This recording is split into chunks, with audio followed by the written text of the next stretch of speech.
Hi മക്കളെ, നമ്മളെല്ലാവരും 9th standard കഴിഞ്ഞ് 10th സ്റ്റാൻഡേർഡിൽ എത്തിയിരിക്കുകയാണ്. SSLC എന്ന് പറയുന്നത് നിങ്ങളുടെ ജീവിതത്തിലെ ഏറ്റവും പ്രധാനപ്പെട്ട ടേണിംഗ് പോയിന്റുകളിലൊന്നാണ്.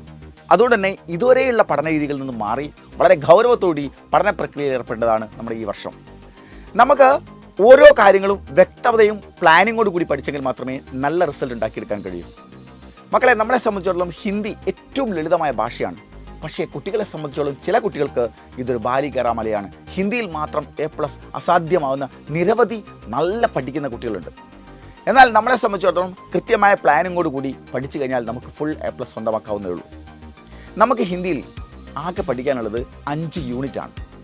ഈ 5 യൂണിറ്റുകളിൽ നമുക്ക് 16 പാഠങ്ങൾ കൊടുത്തിട്ടുണ്ട്. പക്ഷേ 11 ചാപ്റ്ററേ പരീക്ഷയ്ക്ക് വരുന്നുള്ളൂ.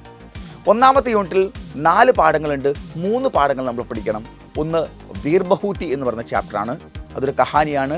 2 ഹതാശാസെ ഏക് വ്യക്തി ബൈഠ ഗയ എന്ന് പറയുന്ന ഒരു ലേഖനമുണ്ട്. മൂന്നാമതായി ടൂട്ടാ പഹിയ എന്ന് പറയുന്ന കവിതയുണ്ട്. ഈ ഒന്നാമത്തെ യൂണിറ്റിലെ ഈ 3 പാഠവും സ്നേഹത്തെക്കുറിച്ചാണ് പറയുന്നത്.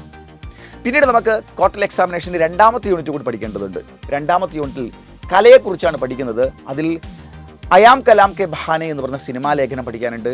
അതുപോലെ തന്നെ സബ്സെ ബഡേ ഷോമൻ എന്ന് പറഞ്ഞ ചാർലി ചാപ്ലിൻ്റെ ജീവിതത്തെ കുറിച്ച് പഠിക്കാനുണ്ട്. ഇത്രയും ഭാഗങ്ങളാണ് നമുക്ക് ക്വാർട്ടർ എക്സാമിനേഷനെ പഠിക്കേണ്ടത്. പിന്നീട് നമ്മൾ ഹാഫിയറിലേക്ക് വരുന്ന സമയത്ത് അടുത്ത 3ാമത്തെ യൂണിറ്റിൽ നമ്മൾ പഠിക്കുന്നത് അകാൽ ഔർ ഉസ്കെ ബാദ് എന്ന് പറയുന്ന ഒരു കവിതയുണ്ട്.